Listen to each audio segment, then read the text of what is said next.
There's no feeling more intense than starting over. If you deleted your homework the day before it was due, as I have, or if you left your wallet at home and you have to go back after spending an hour in the commute. If you won some money at the casino and then put all your winnings on red but it came up black. If you got your best shirt dry cleaned before a wedding and then immediately dropped food on it. If you won an argument with a friend and then later discovered that they just returned to their original view. Starting over is harder than starting up. If you're not ready for that, like if you've already had a bad day, then what you're about to go through might be too much. Feel free to go away and come back. I'll be here. Alright, thanks for coming with me on this trip. I'll understand if you have to take a break at any point. Just find a safe place to stop and quit the game. And don't worry, I'll save your progress, always, even your mistakes. This game is a homage to a free game that came out in 2002, titled Sexy Hiking. The author of that game was Jazuo, a mysterious Czech designer who was known at the time as the father of B games. And B games are rough assemblages of found objects. Designers slap them together very quickly and freely, and they're often too rough and unfriendly to gain much of a following. They're built more for the joy of building them than as polished products.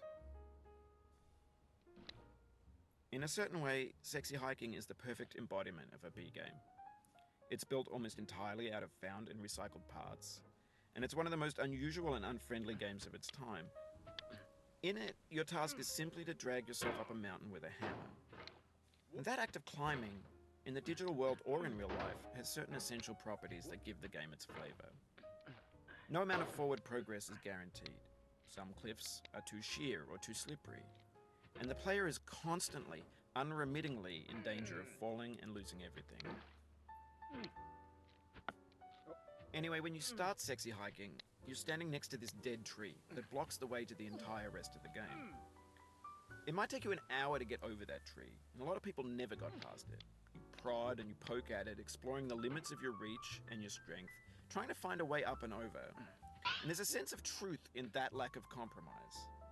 Most obstacles in video game worlds are fake. You can be completely confident in your ability to get through them once you have the correct method or the correct equipment or just by spending enough time. In that sense, every pixelated obstacle in Sexy Hiking is real.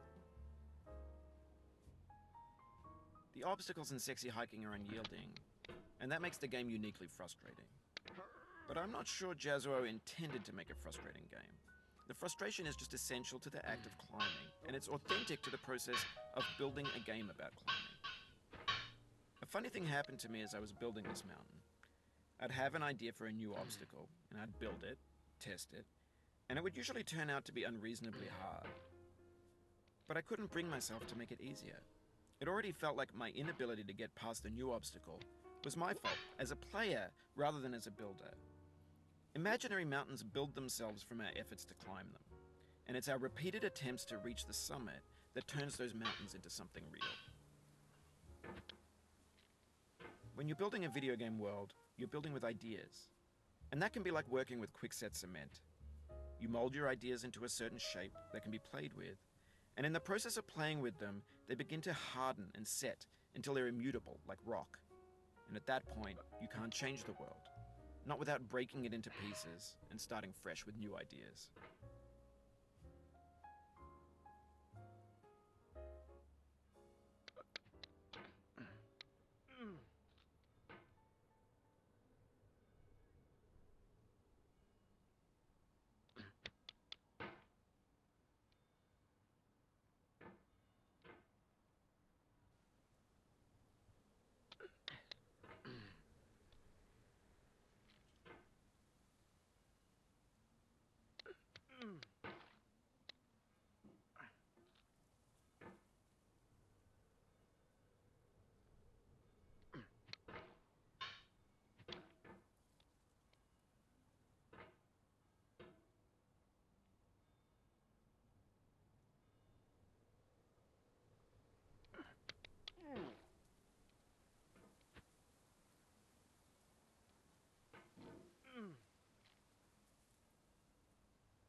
For years now, people have been predicting that games would soon be made out of prefabricated objects.